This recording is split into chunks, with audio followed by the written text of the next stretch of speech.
அனைவருக்கும் வணக்கம்.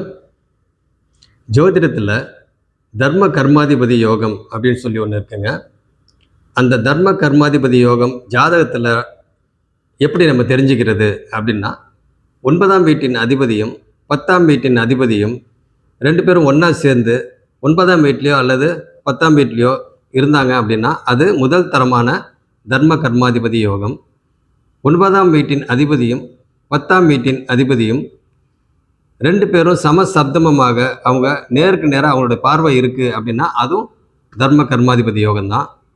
அதே போல் 9ஆம் வீட்டின் அதிபதியும் 10ஆம் வீட்டின் அதிபதியும் பரிவர்த்தனை என்ற அமைப்பில் இருக்கிறாங்க அப்படின்னா அதுவும் பார்த்திங்கன்னா தர்ம கர்மாதிபதி யோகம்தான்.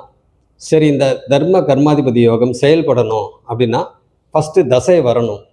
சரி, தசை வந்துருச்சு, என்ன பண்ணும் அப்படின்னா தொழிலில் மிகப்பெரிய மேன்மையை அடைய வைக்கும். அவங்களுடைய குரோத் பார்த்திங்கன்னா பெரிய அளவில் இருக்கும். அதன் மூலம் அவர்கள் தான தர்மங்கள்லாம் நிறையா பண்ணுவாங்க. அப்போ பார்த்திங்கன்னா அவங்களுக்கு நல்ல பேர், நல்ல புகழ், அந்தஸ்து, கௌரவம் இதெல்லாம் பார்த்திங்கன்னா அவங்களுக்கு பெரிய அளவில் கிடைக்கும். இதுதான் தர்ம கர்மாதிபதி யோகம். ஓகே, நன்றி.